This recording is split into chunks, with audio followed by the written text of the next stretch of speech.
Saudara, pagi ini tindak lanjut daripada Satgas yang telah kita bentuk, kami sampaikan telah dilakukan penindakan oleh Satuan Tugas Pengawasan Barang Tertentu yang diberlakukan tata niaga impor yang terdiri dari kementerian dan lembaga yang tertuang dalam Keputusan Menteri Perdagangan Republik Indonesia 932 tahun 2024 tentang Satuan Tugas Pengawasan Barang Tertentu yang diberlakukan tata niaga impor, yaitu sebagai berikut. Baris Krim Polri telah melakukan penindakan terhadap pakaian bekas sebanyak 1.883 bal.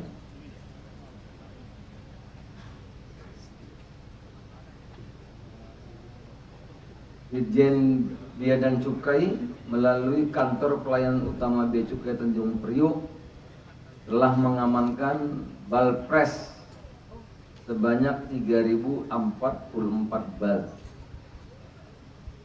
Kantor pengawasan dan pelayanan Bea Cukai Cikarang telah mengamankan sebanyak 695 produk jadi, ada karpet, handuk, dan lain-lain.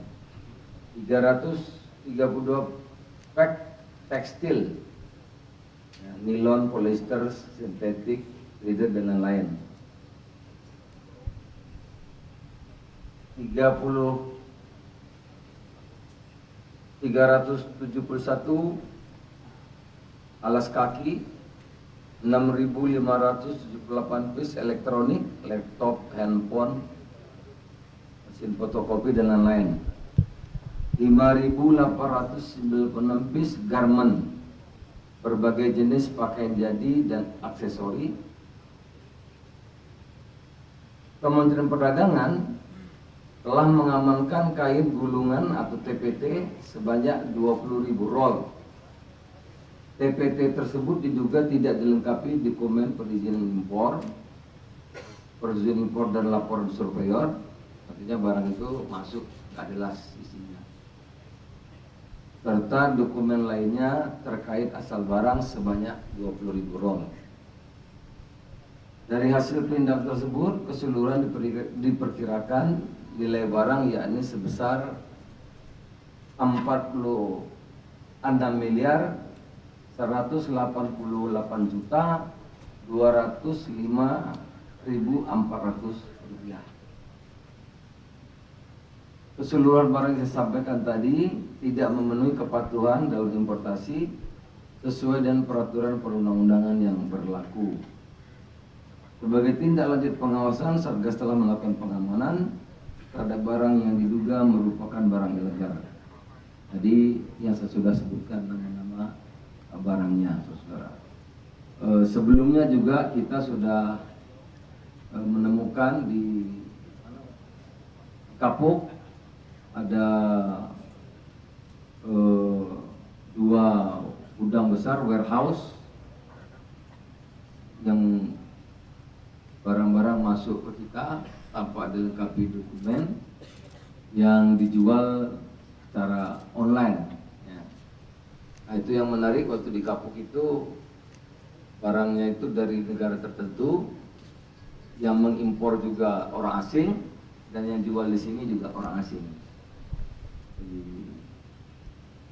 yang impor dari orang asing, yang jualan juga orang asing. Jadi ini kami lihat mulai marak, ya. Minta nanti kerjasamanya. Saya kira kita semua banyak sekali warga negara luar yang beroperasi, berusaha atau berdagang di distributor besar, di mal-mal besar, pusat-pusat grosir besar seperti Tanah Abang gitu, Mangga 2 kalau di Jakarta, dan di provinsi-provinsi lainnya juga banyak warehouse juga yang menampung barang-barang ekspor itu yang tidak dilengkapi dengan dokumen yang sah, itu juga dilakukan penjualan secara online. Oleh karena itu kita meminta seluruh pihak untuk bekerja sama agar ini bisa kita tertibkan, sehingga sekali lagi keluhan yang bertubi-tubi datang kepada kami, Kementerian Perindustrian, banyak industri tekstil, pakaian jadi, alas kaki, seramik, kosmetik, elektronik, dan beauty, ya, itu terancam gulung tikar. Karena yang kami temukan di lapangan, Bapak-Bapak, ini memang nampaknya sudah mulai jadi melanggar, tapi kok jadi gejala umum.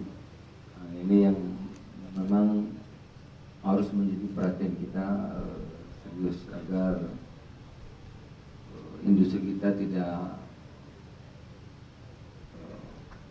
keinginan kita, apalagi nanti pemerintahan baru yang tumbuh 8%, ya, kalau ini kita tidak bereskan tentu tidak mudah untuk mencapai 8% itu. Tapi kalau ini kita bereskan, UMKM akan tumbuh, industri kita akan tumbuh, ya, pusat-pusat perdagangan kita akan tumbuh, UMKM kita juga akan tumbuh. Saya kira demikian. Ini kita satu tim. Satu tim itu perlu kerjasama yang kuat. Saya kira demikian. Terima kasih. Kalau ada pertanyaan saya persilakan. Berikutnya adalah Bapak, saya Kemendak lagi melakukan riset ya, agar kita itu punya data yang saintifik, yang akurat. Ya, kami kerjasama dengan lembaga yang bisa dipercaya,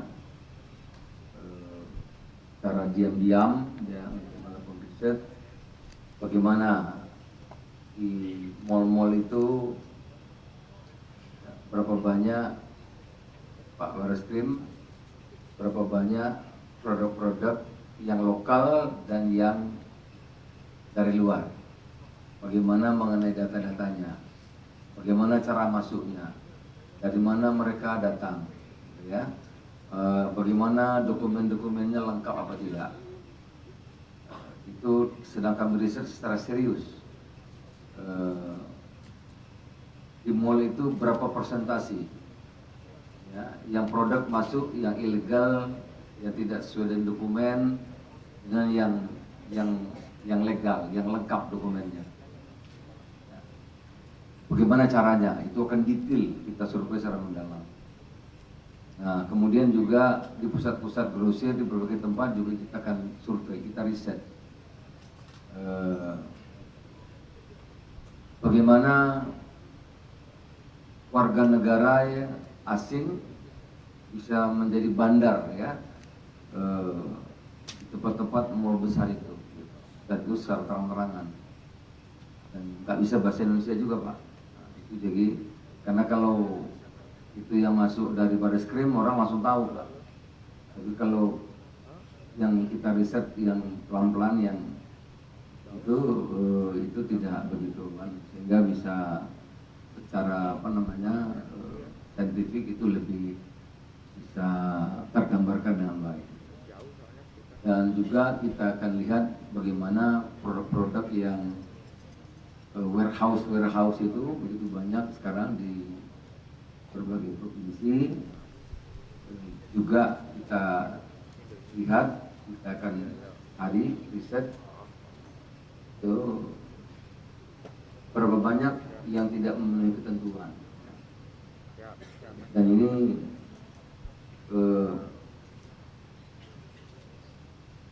kita akan mendapat gambaran yang lebih lebih jelas ya.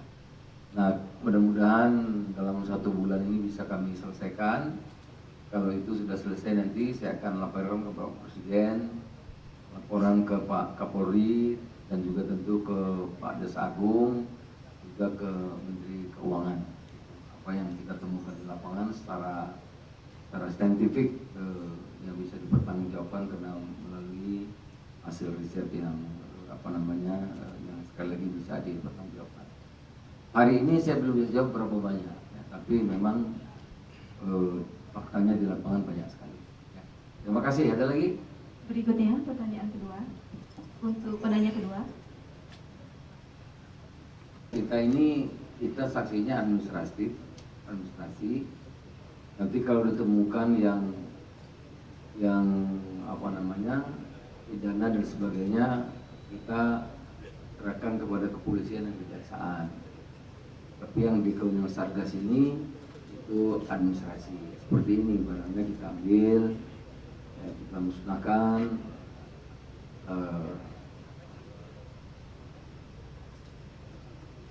Kalau ditemukan di lain itu, ya tentu nanti aparat penegak hukum.